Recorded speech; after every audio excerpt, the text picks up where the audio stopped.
నమస్కారం HCV news కి స్వాగతం. ముందుగా బులెటిన్ హెడ్లైన్స్. రెండేళ్ల పాలనలో అభివృద్ధి సంక్షేమంతో ప్రజలకు చేరువగా క్షేత్ర స్థాయిలో కూటమి ప్రభుత్వం. ఎమ్మెల్సీ ఆలపాటి రాజేంద్ర ప్రసాద్. ఎన్జీఓ సంఘ నాయకులు మున్సిపల్ కమిషనర్ పట్ల చేసిన విమర్శలు సత్యదూరం. మున్సిపల్ ఉద్యోగుల ఖండన. ఆగస్టు 15లోగా రైతులు 2% భాగస్వామ్యంతో పంటలు బీమా చేసుకోవాలి. ఏవో సుధీర్ బాబు. ప్రజలు ఏ నమ్మకంతో కూటమి ప్రభుత్వానికి అధికారం అప్పగించారో ఆ నమ్మకాన్ని నిలబెట్టుకుంటూ రెండేళ్ల పాలన పూర్తి చేసిన క్రమంలో ప్రజాక్షేత్రంలో ప్రభుత్వం చేసినవి చెబుతున్నామని పట్టభద్రుల ఎమ్మెల్సీ ఆలపాటి రాజేంద్ర ప్రసాద్ పేర్కొన్నారు. కూటమి ప్రభుత్వం రెండేళ్ల నమ్మకం, అభివృద్ధి, సంక్షేమం ఇంటింటి కార్యక్రమంలో భాగంగా సోమవారం సాయంత్రం పట్టభద్రుల ఎమ్మెల్సీ ఆలపాటి రాజేంద్ర ప్రసాద్ కొల్లిపర మండలంలోని అత్తోట గ్రామంలో పార్టీ శ్రేణులతో కలిసి పర్యటించారు. తొలుత డాక్టర్ బిఆర్ అంబేద్కర్ విగ్రహానికి పూలదండ వేసి నివాళులర్పించిన ఎమ్మెల్సీ ఆలపాటి రాజేంద్ర ప్రసాద్ గ్రామంలోని ప్రజలకు సూపర్ 6 పథకాల ద్వారా ఎటువంటి లబ్ధి పొందుతున్నారో తెలుసుకున్నారు. పలుచోట్ల ప్రభుత్వం అమలు చేసిన పథకాల ప్రచార కరపత్రాలను అందజేశారు. అనంతరం ఎమ్మెల్సీ ఆలపాటి రాజేంద్ర ప్రసాద్ మీడియాతో మాట్లాడారు. రాష్ట్రంలోని కూటమి ప్రభుత్వం ప్రజలకు అందిస్తున్న సంక్షేమం, రాష్ట్ర అభివృద్ధి కోసం చేపడుతున్న కార్యక్రమాలపై ప్రజా చైతన్యం కల్పించడమే కార్యక్రమం ఉద్దేశమన్నారు. గ్రామీణ ప్రాంత రైతాంగ ప్రయోజనం కోసం కేంద్ర ప్రభుత్వ భాగస్వామ్యంతో అన్నదాత సుఖీభవ ద్వారా రైతులకు భరోసా కల్పిస్తున్నామన్నారు. రాజముద్రతో పట్టాదారు పాస్ పుస్తకాలు, వర్గీకరణ ద్వారా సామాజిక ప్రయోజనాలు, డిఎస్సి ద్వారా ఉద్యోగ అవకాశాల కల్పన గతంలో చూడని విధంగా లోకేష్ బాబు అమలు చేశారని అన్నారు. ప్రజల విశ్వాసం పెంపొందించుకుంటూ రాబోయే రోజుల్లో ఎంత అభివృద్ధిని, అర్హులకు సంక్షేమాన్ని పంచడమే రాష్ట్రంలోని కూటమి ప్రభుత్వ విధానమని అన్నారు. ఈ కార్యక్రమంలో దుగ్గిరాల మార్కెట్ యార్డ్ మాజీ చైర్మన్ వంగా సామిరెడ్డి, మండల పార్టీ అధ్యక్షుడు భీమవరపు చిన్నకోటిరెడ్డి, జిల్లా కార్యదర్శి కంచెల అమృతరాజు, బొంతు చంద్రిక, అత్తోట సొసైటీ చైర్మన్ కటారు ఆంజనేయులు, దానం నరసయ్య, వరికోటి నాగరాజు, చిక్కాల శామ్యుల్, పటాన్ అల్లాబక్షు, పలువురు పార్టీ నాయకులు, కార్యకర్తలు పాల్గొన్నారు. ఎన్నికల ముందు ఏ అంశాలైతే మేము ప్రస్తావించామో, పెన్షన్ కానీ, తల్లికి వందనం కానీ, దీపం పథకం కానీ, ఉచిత బస్సు కానీ, వీటిలన్నీ కార్యక్రమాలు అందుతున్నాయా లేవా? గతంలో ఏ 94 కార్యక్రమాలు అయితే రద్దు చేశారో దాదాపు 85 కార్యక్రమాలను తిరిగి ప్రవేశపెట్టిన ఘనత ఈ రాష్ట్ర ప్రభుత్వానికి. మరి ముఖ్యంగా గ్రామీణ ప్రాంతంలో ఎవరైతే వ్యవసాయం మీద ఆధారపడి ఉన్నటువంటి రైతాంగానికి అన్నదాత సుఖీభావ కింద 20,000 రూపాయలు కేంద్ర ప్రభుత్వం యొక్క సహాయ సహకారాలతో వారు 6,000 ఇస్తే రాష్ట్ర ప్రభుత్వం 14,000 కలిసి 20,000 రూపాయలు ఒక్కొక్క రైతుకి అందజేస్తున్నటువంటి కూటమి నాయకత్వం. అంతేకాకుండా ఎన్నికల ముందు ఏదైతే చెప్పామో 20 లక్షల ఉద్యోగాల నేపథ్యంలో దాంట్లో భాగంగానే మొట్టమొదటి విడతగా 16,347 మంది డిఎస్సి ద్వారా టీచర్ ఉద్యోగాల నియామకం, అదేవిధంగా 63 లక్షల కోట్ల రూపాయలు నిధుల పెట్టుబడితో దాదాపు 2 లక్షల మందికి ఇప్పటికే ఉద్యోగాలు, మిగతా 18 లక్షలు కూడా ఈ 3 ఏళ్ల కాలంలో వారందరికీ ఉద్యోగ అవకాశాలు కల్పించి నిరుద్యోగం అనేది లేకుండా చేయాలనేదే ఈ ప్రభుత్వం యొక్క ఆలోచన. అదేవిధంగా సమాజంలో సగభాగమైన మహిళా తల్లులకి ప్రతి ఒక్క కార్యక్రమాన్ని వాళ్ళకి అందించాలని 5 రూపాయలకి అన్నా క్యాంటీన్ అందించే మరలా మన ప్రభుత్వం ఏదైతే మనం గతంలో పోగొట్టుకున్నటువంటి పోలవరాన్ని తిరిగి సాధించుకుంటా ఉన్నాం, అమరావతిని ఏర్పరచుకుంటా ఉన్నాం. ఈ రోజున ప్రజా రాజధాని అనేటువంటి అమరావతిని తిరిగి పునర్వైభవంతో అమరావతిని ఏర్పరచుకున్న పరిస్థితి ఈరోజు మనకుంది. చట్టబద్ధత చేసిన పరిస్థితి మనకుంది. ఈ రకంగా అభివృద్ధి ఒకవైపు, అదేవిధంగా సంక్షేమం ఇంకోవైపు, రాజకీయ పరంగా అందరికీ కూడా న్యాయం జరిగేలాగా, అధికారంలో భాగస్వామ్యం వచ్చేలాగా ఈరోజు ఎన్నో కార్యక్రమాలు చేసుకుంటా ఉన్నాం.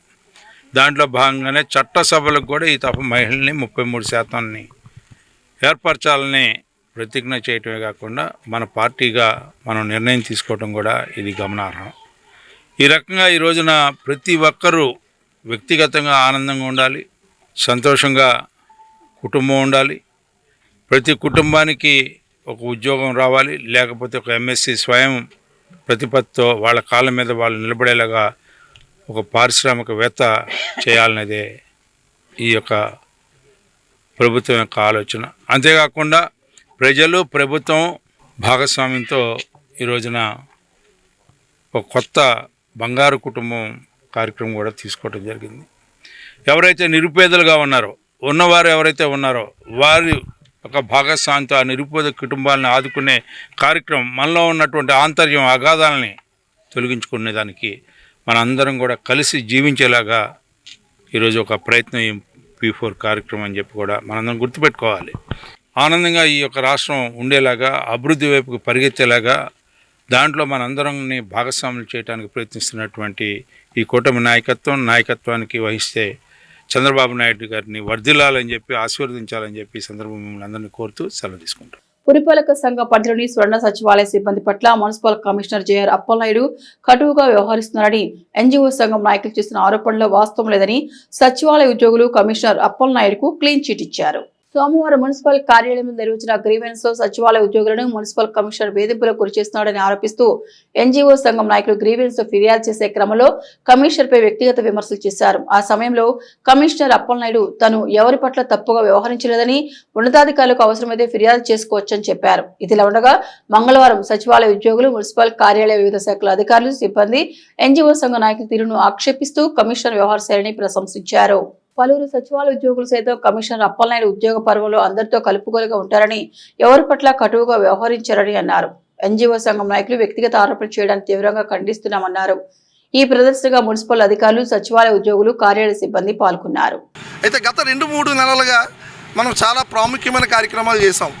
మొట్టమొదటిది ఏంటంటే సెన్సస్ చేసాం, తర్వాత డిలిమిటేషన్ ఆఫ్ వార్డ్స్ చేసాం, అన్నిటికన్నా ముఖ్యంగా మొన్న special intensive revision SIR programme చేసాం. అది ఎంతగా మనం కష్టపడ్డామో అందరికీ తెలుసు. రాత్రింపగళ్ళు అందరూ పనిచేశారు. ఇటువంటి సందర్భంలో సెలవులు ఇస్తే అది ఆ రివ్యూ ఎంత లెవెల్గా ఎంత గూఢంగా వెళ్ళి ఎంత డెప్త్తో వెళ్ళారంటే అది రాత్రి 10 వరకు కూడా మాకు టెలికాన్ఫరెన్స్లు పెట్టిన సందర్భాలు ఉన్నాయి. ఎందుకంటే అది అంత ప్రాముఖ్యత గల ప్రోగ్రాం. దీన్ని ఆక్షేపించి జనాలు మేము అప్పటి వరకు ఉన్నాము అంటే అది అర్థం లేని విషయం. మరి ఎన్జిఓ నాయకులు వచ్చినప్పుడు కూడా కమిషనర్ గారి పట్ల కొన్ని మరి ఆయన ప్రవర్తించిన ఆయన పట్ల మాట్లాడిన మాటల తీరు కూడా మాకు కొంచెం ఆకర్షణీయంగా వచ్చింది. అదేవిధంగా ఎవరైతే సచివాలయ ఉద్యోగుల్ని వేధిస్తున్నారో అన్నారో ఆ ఉద్యోగులు ఎవరో ఒక్కరు కూడా రాలేదు కూడా. మరి దాన్ని మేము ఏ విధంగా అర్థం చేసుకోవాలి? ఈ సందర్భంగా నేను సచివాలయ ఉద్యోగులను కోరేది ఏంటంటే మీరు మాలో అంతర్భాగం, మా మున్సిపాలిటీలో మీరు కూడా అంతర్భాగమే, మీరు వేరే అని ఊహించుకోకండి. మీకు ఏదైనా ప్రాబ్లం వచ్చినప్పుడు మీరు కమిషనర్ దగ్గరికి కొంతమంది వెళ్ళి చెప్పి ఉండాల్సింది. ఎందుకు చెప్పలేదు? చెప్పకుండా మీరు మన మున్సిపాలిటీ ప్రతిష్టను దిగజార్చడం అనేది చాలా ఖండించాల్సిన విషయం. లీవ్స్ ఇవ్వకపోవడం అనేది లేదండి, లీవ్స్ ఇస్తున్నారు ఆయన. సిచ్యువేషన్ బట్టి ఒకవేళ వాళ్ళు 1 వీక్ అడిగారు అనుకోండి, 1 వీక్ ఇవ్వలేని పక్షంలో నేను 3 డేస్ ఇస్తాను, అది కూడా వాళ్ళకి చెప్పే ఇస్తున్నారు. అంత తీవ్రంగా ఎవరిని ఇబ్బంది పెట్టిన సందర్భాలు అయితే లేవు. ప్లానింగ్ సెక్రటరీ వీళ్ళు ఎవరైతే చెప్పినట్టుగా ఉన్నారో లాస్ట్ 2 మంత్స్లో జరిగిన సర్వీస్ కానివ్వండి, ఇలాంటివి ఏవైతే ఉన్నాయో అలాంటి సందర్భాల్లో స్ట్రిక్ట్గా ఉన్నమాట వాస్తవమే. ఎందుకంటే ఆ ఇబ్బంది మేము కూడా ఫేస్ చేసామండి.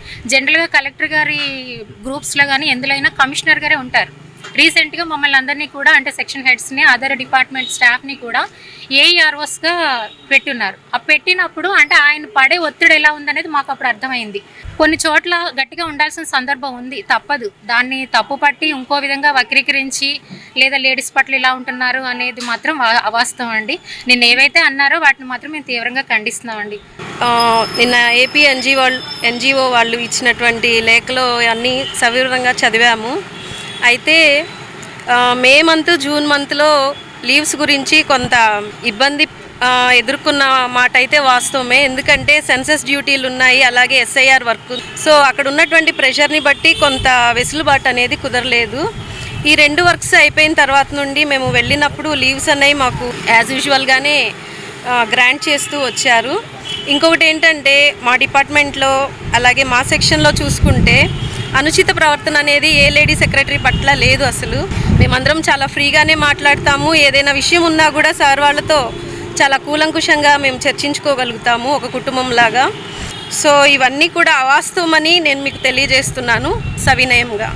సార్ కమిషనర్ గారు వచ్చిన దగ్గర నుండి మేము చూస్తున్నామండి, సచివాలయ స్టాఫ్ని చాలా వరకు కూడా సారు మినిస్టర్ గారి ప్రోగ్రామ్స్ ఉన్నా ఏమున్నా సరే అవన్నీ కూడా ఆయన ప్రెజర్ తీసుకునేవాళ్ళు, కానీ మమ్మల్ని ఎప్పుడు కూడా బాధ్యుని చేసేవాళ్ళు కాదు. చాలా వరకు మమ్మల్ని ప్రొటెక్ట్ చేసుకుంటూ వచ్చారు సారు. చాలా ఫ్రెండ్లీగా ఉంటారు సారు. అసలు నిన్న ఏవైతే వాళ్ళు ఆరోపణలు చేశారో అవన్నీ కూడా అవాస్తవం అండి. సార్ టీచింగ్ ఫీల్డ్ నుండి వచ్చారు కాబట్టి ప్రతి దానిలో మన యూఎల్బి ముందుండాలని ఆ తపన పడతారు తప్ప సారు అట్లాంటి క్యారెక్టర్ కాదు. కాబట్టి నిన్న వాళ్ళు ఎవరైతే చెప్పారో వాళ్ళకి ఇన్ఫర్మేషన్ ఇచ్చింది మా స్టాఫ్ కూడా ఎవరు, మా సెక్రటరీలు ఎవరు ఇవ్వలేదండి. వాళ్ళు కావాలని వచ్చి సార్ మీద అవాస్తవ ఆరోపణ చేశారు. దాన్ని మేము తీవ్రంగా ఖండిస్తున్నాం. ఏదైతే నిన్న జరిగిన సంఘటన ఉందో అవంతా పూర్తిగా అవాస్తవం అండి. ఎందుకంటే ఎవరు మరి కార్యాలయం స్టాఫ్ ఉన్నారు, వాళ్ళందరికీ ఇంక్రిమెంట్ ప్రతి సంవత్సరం పడుతుందో లేదో తెలియదు. కానీ నేను నిన్న వెళ్ళి సార్ మాకు జూలై మంత్లో ఇంక్రిమెంట్ పెట్టాలి సార్ అన్నా కూడా, సార్ ప్రోగ్రాంలో ఉన్నా కూడా సార్ ఈ మంత్ ఇంక్రిమెంట్ అందరికీ యాడ్ చేశారు. అదేవిధంగా సెన్సెస్ చేసామండి మేము. ఆ సెన్సెస్ ఎమ్యూనరేషన్ తాలూకా అమౌంట్ కూడా మాకు ఇంతవరకు జమ కాలేదు సార్ అంటే ఆ అమౌంట్ కూడా జమ అయ్యేటట్టు చేశారు. గత 5 రోజుల కిందట అందరికీ అమౌంట్ పడ్డది. కాబట్టి ఏవైతే ఎన్జిఓ నాయకులు వచ్చి ఏదైతే అలా మాట్లాడిన విధానం ఏదైతే ఉందో అది మటుకు కరెక్ట్ అయిన పద్ధతి కాదు. సార్ మీద చాలా వ్యక్తిగతంగా కూడా మాట్లాడారు. అదంతా తప్పని చెప్పి తీవ్రంగా ఖండిస్తూ డెల్టా రైతాంగం ఆర్తడి పంటల సాగు పట్ల ఆసక్తిని పెంచుకోవాలని మండల వ్యవసాయ శాఖ అధికారి సుధీర్ బాబు పేర్కొన్నారు. మండలంలోని సోమసుందరపాలెం గ్రామంలో మంగళవారం పొలం పిలుస్తోంది కార్యక్రమం ద్వారా రైతులకు ఖరీఫ్ వ్యవసాయంలో ఎదురయ్యే సమస్యలు, పరిష్కార మార్గాలను ఏవో సుధీర్ బాబు రైతులకు వివరించారు. ఆగస్టు 15లోగా రైతుల పంటల బీమా కార్యక్రమంలో బీమా చేయించాలన్నారు. 2% రైతు భాగస్వామ్యంతో పంటల బీమా చేసుకోవాలన్నారు. ఇరిగేషన్ శాఖ సూచనల మేరకు రైతులు ఆర్తడి పంటల సాగుకు తగు ప్రాధాన్యం ఇవ్వాల్సిన అవసరాన్ని వివరించారు. ఈ కార్యక్రమంలో గ్రామంలోని రైతులు, గ్రామస్థాయి వ్యవసాయ సిబ్బంది పాల్గొన్నారు. ఈ సంవత్సరం వర్షాభావ పరిస్థితులు ఉండటం వల్ల ఇరిగేషన్ శాఖ వారికి సంబంధించి కూడా వాళ్ళు ఏంటంటే ఈ వాటర్ ఏదైతే పంటలకు వేసే వాటర్ ఇవ్వలేము, డ్రింకింగ్ వాటర్ పర్పస్ మాత్రమే ఇవ్వగలుగుతున్నామని ఇరిగేషన్ శాఖ వారు తెలియజేశారు. కాబట్టి రైతు సోదరులందరూ కూడా ఈ యొక్క దీన్ని దృష్టిలో పెట్టుకొని తప్పనిసరిగా ఆరుదర పంటలకు వెళ్ళాలని మనం తప్పనిసరిగా సూచిస్తున్నామండి. దానికి సంబంధించి కూడా మనకు బ్లాక్ గ్రామ్ సంబంధించి కూడా మనం కొన్ని అడిగాము. దానికి సంబంధించి కూడా ప్రణాళిక రెడీ చేశాం. కాబట్టి ఇది ఒకటి ఆరుదర పంటలకు వెళ్లాల్సిందిగా రైతు సోదరులందరూ కూడా మనం చేస్తున్నాము. ఆల్రెడీ వరి పంట వేసి ఉన్నారు. ఎక్కువ మైక్రో న్యూట్రియన్స్ డెఫిషియన్సీ వస్తుందని అందరూ కూడా తెలియజేస్తున్నారు. ఎందుకంటే బెట్ట పరిస్థితులు ఉన్నాయి. బెట్ట పరిస్థితుల వల్ల ఏంటంటే కొద్దిగా చివర్లో ఎండిపోయే అవకాశం ఉంది. కాబట్టి ఖచ్చితంగా రైతు సోదరులందరూ కూడా మైక్రో న్యూట్రియన్స్ ఏదైతే ఉన్నాయో మనకు చిలాన్ జింక్ కానీ, ఐరన్ డెఫిషియన్సీ ఉంటే ఐరన్ కానీ ఇలాంటివన్నీ కూడా స్ప్రే చేసుకోవాలని రైతు సోదరులందరూ కూడా తప్పకుండా చేస్తున్నాం. అదేవిధంగా ఏంటంటే మనకి ఏదైతే ఏపీసీఎన్ఎఫ్ ద్వారా వీళ్ళు ఇస్తున్నారో ద్రవజీవామృతం, అదొకసారి ఇప్పుడున్న డ్రై స్పెల్కి అదొకసారి స్ప్రే చేసుకుంటే బాగుంటుందని కూడా రైతు సోదరులకి తెలియజేస్తున్నామండి. అదేవిధంగా మనకి ఈరోజు పొలం పిలుస్తున్న కార్యక్రమం మనం ఈ యొక్క సోమసుందరపాలెంలోనూ అదేవిధంగా తేలపూర్లో ఈరోజు కనెక్ట్ చేయడం జరిగింది. రైతు సోదరులందరికీ కూడా మెయిన్గా మనకి ఎరువులు, మన అన్ని ఆర్ఎస్కేల్లో ఎరువులు అయితే మనం పెట్టడం జరిగింది. అదేవిధంగా పిఎస్సిఎస్లో కూడా మనం ఆల్రెడీ యూరియా డిఏపి అందుబాటులో ఉంచాము. ఎవరికైతే అది కూడా తెలియజేశారో ఈ మధ్య ఏంటంటే ఓటీపీ ఇష్యూ అనేది లేకుండా కూడా రైతులకి ఎరువులు తీసుకోవడానికి ఎటువంటి నిరంతరాయంగా ఇవ్వడానికి మనం ఈ L1 డివైజులు కూడా అన్ని చోట్ల ఎరువులు ఇచ్చే చోట్ల ఏర్పాటు చేయడం జరిగింది. కాబట్టి రైతులకి ఏంటంటే ఓటీపీ ఇష్యూ కూడా లేకుండా బయోమెట్రిక్ ద్వారా, ఒకవేళ ఆ టైంలో ఓటీపీ లేదు కాబట్టి బయోమెట్రిక్ ద్వారా కూడా ఎరువులు ఇచ్చే విధంగా చర్యలు తీసుకోవడం అయితే జరిగింది. ఇంకొకటి ఏంటంటే మనకి క్రాప్ ఇన్సూరెన్స్ సంబంధించి మనకి ఈ యొక్క ఏరియాలో వరి సాగు ఎక్కువ ఉంది. కాబట్టి మనకు ఆగస్టు 15 లాస్ట్ డేటు. అందరూ రైతు సోదరులు అందరూ కూడా ఈ క్రాప్ ఏదైతే పంటల బీమా తీసుకోవాలని అందరూ కూడా తెలియజేస్తాం. ఈ సంవత్సరం ఏంటంటే పరిస్థితులు మనకు వర్షాభావ పరిస్థితులు ఉన్నాయి. కాబట్టి రైతు సోదరులందరూ కూడా ఈ యొక్క క్రాప్ ఇన్సూరెన్స్ చేసుకోవాల్సిందిగా తెలియజేయటం అయింది. రాష్ట్రంలోని కూటమి ప్రభుత్వంలో ఆహార పౌర సరఫరా శాఖ మంత్రిగా ఆధునిక విధానాలతోనూ మెరుగైన విధానాలను స్వాగతిస్తున్న రాష్ట్ర ఆహార పౌర సరఫరా శాఖ మంత్రులు నాదెండ్ల మనోహర్ తన 2 రోజుల ఢిల్లీ పర్యటన ముగిసిన నేపథ్యంలో వనగూరిన ప్రయోజనాల గురించి మీడియాకు వివరించారు. ఈ సందర్భంగా ఢిల్లీలో ఏర్పాటు చేసిన మీడియా సమావేశంలో రాష్ట్ర ఆహార పౌర సరఫరా శాఖ మంత్రులు నాదెండ్ల మనోహర్ మాట్లాడుతూ ప్రజా పంపిణీ వ్యవస్థలో పీడీఎస్ బియ్యం వినియోగం పెంచుకునేందుకు ప్రజలకు నాణ్యమైన పోషక విలువలు కలిగిన స్ట్రీమ్ రైస్ అందించే దిశగా కీలక సంస్కరణలు చేపడుతున్నట్టు తెలిపారు. తొలిదశగా కాకినాడ జిల్లా నుండి పైలట్ ప్రాజెక్టుగా ప్రారంభించి ప్రభుత్వ పాఠశాలలో సంక్షేమ హాస్టల్తో పాటు ప్రజా పంపిణీ వ్యవస్థలోనూ స్ట్రీమ్డ్ రైస్ అమలుకు చర్యలు కొనసాగుతున్నాయని వివరించారు. పీడీఎస్ రైస్ ఎందుకు ప్రజలు పూర్తి స్థాయిలో వినియోగించుకోలేకపోతున్నారు, కారణాలు ఏంటి? 56 రూపాయలు కిలోకి మేము కష్టపడి రైతాంగం నుంచి సేకరించిన తర్వాత ప్రజల్లో ఎందుకు అటువంటి ఆసక్తి కనపడడం లేదని దానిపైన లోతుగా మేము అధ్యయనం చేసిన తర్వాత నిపుణులు కానివ్వండి, ఇతరులు కానీ సూచనల మేరకు స్టీమ్ రైస్ తీసుకొస్తే ఈ వ్యవస్థలో ఖచ్చితంగా దాని వినియోగం పెరుగుతున్న విషయం మా దృష్టికి వచ్చినప్పుడు మేము దానిపైన లోతుగా అవగాహన తెచ్చుకుని ముందుగా మధ్యాహ్న భోజనం పథకం దాదాపు 42,000 ప్రభుత్వ పాఠశాలలు, 4,000 సంక్షేమ హాస్టల్స్లో ఇది ప్రవేశపెట్టాలని రాష్ట్ర ప్రభుత్వం నుంచి మేము తీసుకున్న నిర్ణయాన్ని నిన్న గౌరవ మంత్రివర్యులు ప్రహ్లాద్ జోషి గారి సారథ్యంలో జరిగిన సమావేశంలో కేవలం మిడ్ డే మీల్స్కిను వెల్ఫేర్ ప్రోగ్రామ్స్కే పరిమితమే కాకుండా ఒక జిల్లాని కూడా మీరు పైలట్గా చేయమని మా రిక్వెస్ట్ని ఆయన అంగీకరించి ముందుకెళ్ళమని ఆయన కేంద్ర ప్రభుత్వం నుంచి అభినందించారు. సో ముందుగా కాకినాడ జిల్లాలో దాదాపు ప్రతి నెల 9,000 మెట్రిక్ టన్నులు ఏదైతే మేము ప్రస్తుతం వినియోగిస్తున్నామో అక్కడ ఉన్న ప్రతి రైస్ కార్డుదారు హోల్డర్కి కుటుంబానికి, అదేవిధంగా కాకినాడ జిల్లాలో ఉన్న మధ్యాహ్న భోజనం పథకం ద్వారా వివిధ పాఠశాలలు, సంక్షేమ హాస్టల్ వీళ్ళందరికీ కూడా త్వరితగతిన మొట్టమొదటిసారి భారతదేశంలో స్టీమ్ రైస్ని ప్రవేశపెట్టేటట్టు ముందడుగు వేస్తున్నాం. సో దీనికి ఖచ్చితంగా రాబోయే రోజుల్లో మరింత పౌష్టికాహారం పెరిగే విధంగా, పౌష్టిక నిల్వలు పెరిగే విధంగా సైంటిస్ట్ దగ్గర నుంచి, నిపుణుల దగ్గర నుంచి మేము తెచ్చుకున్న సమాచారం ఆధారం చేసుకుని ఈ ప్రక్రియని మేము ప్రారంభించబోతున్నాం. ఇది ఒక శుభవార్త మన రాష్ట్ర ప్రజలందరికీ కూడా. ప్రజాప్రభుత్వం 2 ఏళ్ల పాలనలో సాధించిన విజయాలను సూపర్ 6 పథకాలను ప్రజలకు తీసుకువెళ్తున్నట్లు మాజీ మంత్రి వేమూరు నియోజకవర్గ శాసనసభ్యులు నక్కా ఆనందబాబు తెలిపారు. 2 ఏళ్ల నమ్మకం అభివృద్ధి సంక్షేమం ఇంటింటికి ప్రచారం కార్యక్రమంలో భాగంగా మంగళవారం బాపట్ల జిల్లా వేమూరు నియోజకవర్గం మండల కేంద్రం అమర్తలూరులో ఎమ్మెల్యే ఆనందబాబు కూటమి పార్టీ శ్రేణులతో కలిసి ఇంటింటికి తిరుగుతూ 2 ఏళ్ల ప్రగతి కరపత్రాలను ప్రజలకు అందించారు. అనంతరం అమర్తలూరు ఎంపీడీఓ కార్యాలయం జరిగిన ప్రజా దర్బార్ కార్యక్రమంలో ఎమ్మెల్యే ఆనందబాబు పాల్గొని ప్రజల నుంచి స్వీకరించి సత్వర పరిష్కారానికి చర్యలు తీసుకోవాలని సంబంధిత అధికారులను ఆదేశించారు. కార్యక్రమంలో వేమూరు వ్యవసాయ market yard chairperson Gottipati Purnakumari, కూటమి పార్టీ నాయకులు కొత్తపల్లి రవీంద్రబాబు, శరణగిరి రాజేంద్ర ప్రసాద్, రామేశం, కొస్తరాజు దేవకుమార్, కొడాలి నాగయ్య, అమ్మిశెట్టి కిషోర్, వివిధ శాఖల అధికారులు తదితరులు పాల్గొన్నారు. సమస్యల పరిష్కారానికి అర్జీలు తీసుకొని పక్కన పెట్టడమే కాకుండా ఆ సమస్య పరిష్కారం అయ్యేంత వరకు కూడా సంబంధిత అధికారులు ఆ అంశాన్ని మానిటర్ చేస్తా, పరిశీలన చేస్తా, సమస్య పరిష్కారం అయ్యేంత వరకు కూడా పరిశీలన చేసి పరిష్కారానికి ఇతోరిగా కృషి చేస్తూ ఉన్నాం. కాబట్టి రాను రాను సమస్యలు కూడా తగ్గుతూ ఉంటాయి. వారానికి ఒకసారి నేను పీజీఆర్ కింద వస్తున్నామని కాదు, కానీ నిరంతరం కూడా ప్రజలకి అందుబాటులో ఏ సమయంలో ఇంటికి వచ్చినా, ఆఫీస్కి వచ్చినా, ఏ ఊరు వెళ్ళినా, ఎక్కడి నుంచి వచ్చినా కూడా ఆ సమస్య పరిష్కారానికి అప్పటికప్పుడు తక్షణ చర్యలు తీసుకోవడం అనేది మొదటి నుంచి కూడా నాకు అలవాటు. కాబట్టి మనకి సమస్యలు అనేవి ఈ ప్రత్యేకంగా నిర్వహించే కార్యక్రమంలో తగ్గిపోతూ వస్తూ ఉన్నాయి. దానికి సమస్యలు కలుగుతూ ఉన్నాయంటే మనం సంతోషించాల్సిన అంశం. ఇకపోతే అభివృద్ధి కార్యక్రమాలు అయితే గత ప్రభుత్వం పూర్తిగా నిర్లక్ష్యం చేసినటువంటి అభివృద్ధి కార్యక్రమాలన్నీ కూడా మళ్ళా గత 2 సంవత్సరాల కాలంలో పట్టాలెక్కి శరవేగంగా ముందుకెళ్తున్న పరిస్థితులు మీరు చూశారు. గ్రామాల్లో కానీ, మండలంలో కానీ, రాష్ట్రంలో కూడా అన్ని రకాలుగా అభివృద్ధి కార్యక్రమాలు మన కాలేజీలో జరుగుతూ ఉన్నాయి. వేల కోట్ల రూపాయలు, లక్షల కోట్ల రూపాయలు పెట్టుబడులు ఈ రాష్ట్రానికి వస్తూ ఉన్నాయి.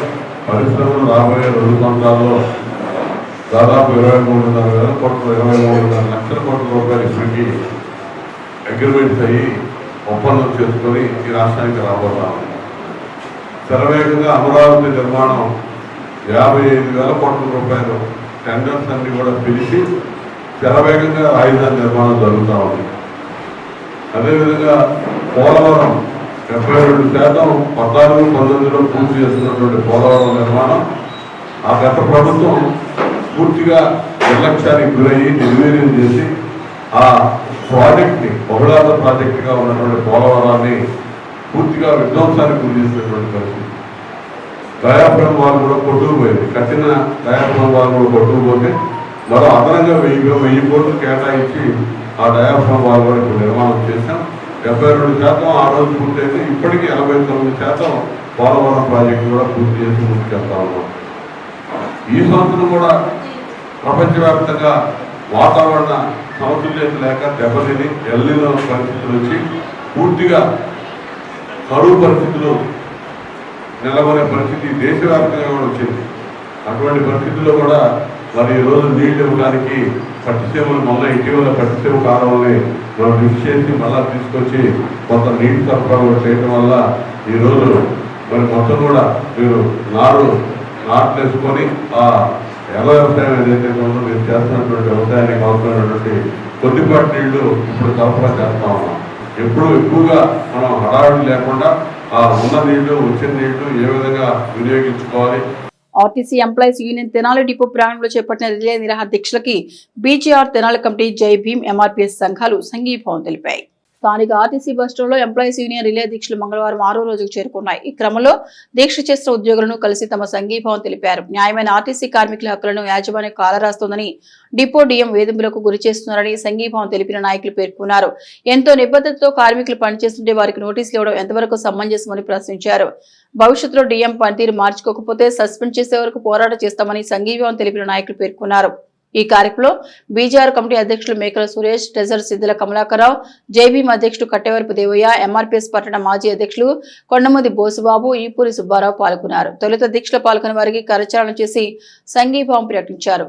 డిపో మేనేజర్ గారికి ఒకటే చెబుతున్నాం, మహిళలను కూడా బహిరంగ హింసిస్తున్నాడంట. మీరు జాగ్రత్త అండి, ఎందుకంటే మీరు కూడా కింద నుంచి పైకి వచ్చిన వాళ్ళు, మీరు ఎక్కడి నుంచో పుట్టిన వాళ్ళు కాదు. వీళ్ళు కార్మికులు చూసి మొన్న ఢిల్లీలో చూశారు కదా ఏ విధంగా వచ్చిందో, ఇంకెంతకంటే భయంకరంగా వస్తుంది. మీరు పద్ధతిగా ఉద్యోగం చేసుకుంటానే మా కార్మికులకి జాగ్రత్తగా వాళ్ళు డిమాండ్ చేసి పరిష్కారం చేయండి. చేయని పక్షంలో ఇప్పుడు వీళ్ళు డిమాండ్ ఏం చేస్తున్నారంటే బదిలీ చేయాలని అంటున్నారు. రేపు మీ ఉద్యోగం పోయేటట్టు మేము ఉద్యమిస్తాం, జాగ్రత్త, మీరు మా వాళ్ళని కార్మికుల్ని మీరు జాగ్రత్త కాపాడతారని ఇప్పుడు పద్ధతిగా చెబుతున్నాం. ముందు ఇట్లా చెప్పం, జాగ్రత్త అని మీకు హెచ్చరిక చేస్తున్నాం. తెనాలి బాబూజీ అగ్జీవన కమిటీ సంఘీభావం తెలుపుతుంది. వీరి న్యాయమైన కోరికలు తెనాలి డిపో మేనేజర్ గారు తీర్చకుండా ఉద్యోగులను వేధింపులకు గురి చేస్తూ పనిష్మెంట్లు ఇస్తూ చేస్తున్న తీరును బీజేఆర్ కమిటీ ఖండిస్తుంది. సిక్ లీవ్ విషయంలో కానీ, లేడీస్ పీరియడ్ విషయంలో కానీ, వీరు చేస్తున్న లేడీస్ని అవహేళన చేస్తున్న విషయంలో కానీ తీవ్రంగా మేము దీన్ని ఖండిస్తున్నాము. అదేవిధంగా వీరి న్యాయమైన కోరికలు తీర్చని పక్షంలో ఇప్పటి వరకు యూనియన్ వారి బదిలీని కోరుకుంటున్నారు. ఇక్కడున్న అన్ని దళిత సంఘాలు, ఇతర సంఘాలు కలిసి వారిని రిమూవ్ సర్వీస్ చేసే వరకు కూడా మేము పోరాడతాం. ప్రతి ఒక్క వీరి న్యాయమైన కోరికను తీర్చే విధంగా ప్రస్తుతం ఉన్న డిపో మేనేజర్ గారు చర్యలు చేపట్టాలి. ఈ దీక్షని మేము ఆత్మగౌరవ దీక్షగా భావిస్తున్నాము. అంతేకాకుండా డిఎం గారి యొక్క నిరంకుశత్వానికి, శాడిజానికి నలుగురు ప్రాణాలు కోల్పోయారు. వాళ్ళ కుటుంబాన్ని తక్షణం పరామర్శించి ఆర్థిక సహాయం కానీ ఏదైనా ఆదుకోవాల్సిందిగా కోరుకుంటున్నాం. అంతేకాకుండా మహిళల పట్ల ప్రవర్తించే తీరు కానీ, ఉద్యోగుల పట్ల ప్రవర్తించే తీరు కానీ మేము ఖండించి మహిళల పట్ల తీరుని మహిళా ఎంఆర్పీఎస్ నాయకత్వం చేత ఉద్యమం చేపిస్తామని, ఇంతేకాకుండా మా అన్నగారు చెప్పినట్టు జేఏసీగా ఏర్పడి ఈ టెంట్ని కలెక్టర్ ఆఫీస్ ముందు వేస్తామని చెప్పి కోరుకుంటూ ముగిస్తున్నాం. పట్టణానికి చెందిన షేక్ సాదిక్ చందూస్ జిమ్ ద్వారా శిక్షణ తీసుకుంటూ ఇటీవల మంగళగిరిలో జరిగిన state level body building championship పోటీలో బ్రాండ్ మెడల్ సాధించడం పట్ల జిమ్ యాజమాన్యం అభినందనలు తెలిపారు. స్థానిక గాంధీ చౌక్లోని చందూస్ జిమ్ లో గత 2 సంవత్సరాలుగా శిక్షణ పొందుతున్న సాదిక్ ఇదే స్ఫూర్తితో రానున్న రోజుల్లో మరిన్ని అవార్డులు సాధించాలని ఆకాంక్షించారు. చందూస్ జిమ్ నిర్వాహకులు వెంకటేశ్వరరావు మాట్లాడుతూ Shaik Sadiq state level body building championship bronze medal సాధించడం అభినందనీయమన్నారు. ఈ కార్యక్రమంలో నవీన్ తదితరులు పాల్గొన్నారు. ఆదివారం మంగళగిరిలో state level competition body building competitions జరిగినాయి. ఈ కాంపిటీషన్స్లో మన జిమ్ తరపు నుంచి సాదిక్ పార్టిసిపేట్ చేశారు. అతనికి ఈ బాడీ బిల్డింగ్లో 3rd ప్లేస్ వచ్చింది.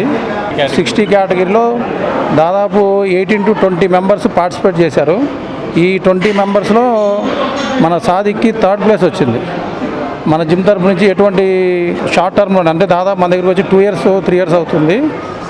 తక్కువ కాలంలోనే మన ట్రైనర్స్ కానీ వీళ్ళకి ఇచ్చిన తోడ్పాటు కానీ వాళ్ళకి ఇచ్చిన ట్రైనింగ్ వల్ల కానీ షార్ట్ టర్మ్లోనే మంచి అభివృద్ధి సాధించాడు. ఇతను మళ్ళా అనేక కాంపిటీషన్లో పార్టిసిపేట్ చేసి ఇంకా ఉన్నతమైన మెడల్స్ తీసుకోవాలని ఆకాంక్షిస్తున్నాను. మరి ఈరోజు ఎంతో ఆనందంగా ఉంది. మంగళగిరిలో జరిగిన స్టేట్ లెవెల్ బాడీ బిల్డింగ్ ఛాంపియన్షిప్లో బ్రాంజ్ మెడల్ గెలుచుకోవటం చందూస్ జిమ్ తరపున ఎంతో ఆనందంగా ఉంది.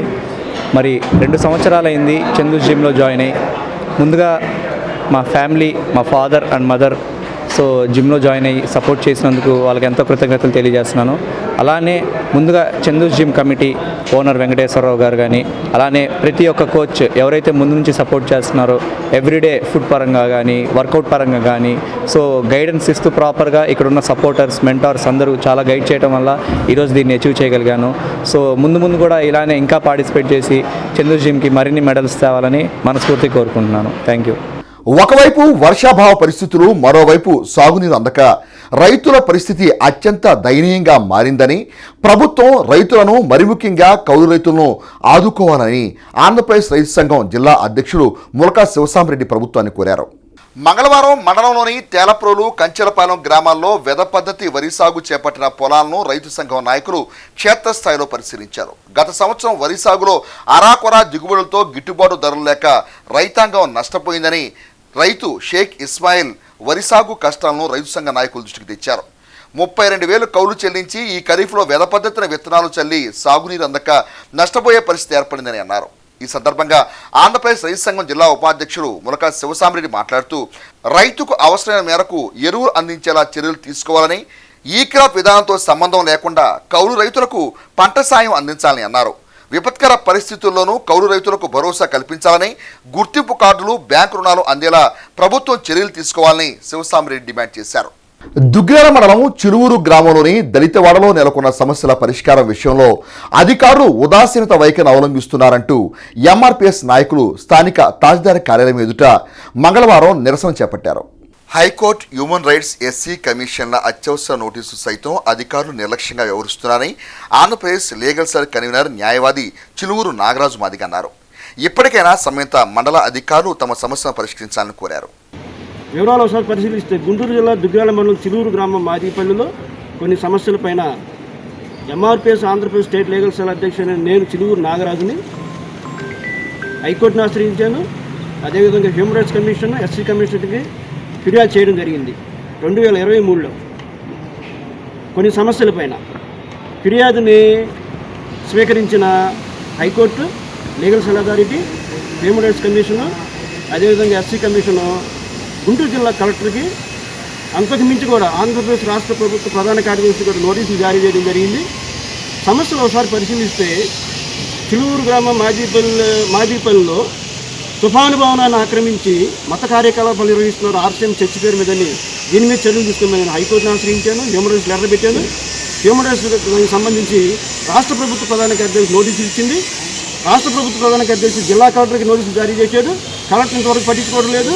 అదేవిధంగా చిలువూరులో కమ్యూనిటీ హాల్ ఆక్రమణకు గురైందని చెప్పి ఆక్రమణ తొలగించాలని చెప్పి 2023లోనే ఫిర్యాదు చేసి ఎస్సీ కమిషన్కి, ఎస్సీ కమిషన్ కలెక్టర్ నోటీసు ఇచ్చింది.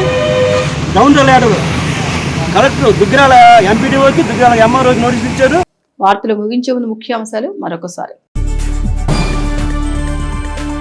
2 ఏళ్ల పాలనలో అభివృద్ధి సంక్షేమంతో ప్రజలకు చేరువుగా క్షేత్రస్థాయిలో కూటమి ప్రభుత్వం. ఎమ్మెల్సీ ఆలపాటి రాజేంద్ర ప్రసాద్. ఎన్జీఓ సంఘ నాయకులు మున్సిపల్ కమిషనర్ పట్ల చేసిన విమర్శలు సత్యదూరం. మున్సిపల్ ఉద్యోగుల ఖండన. ఆగస్టు 15లోగా రైతులు 2% భాగస్వామ్యంతో పంటలు బీమా చేసుకోవాలి. ఏవో సుధీర్ బాబు. ఇవి హెచ్సివి న్యూస్ బులెటిన్ విశేషాలు. నమస్తే.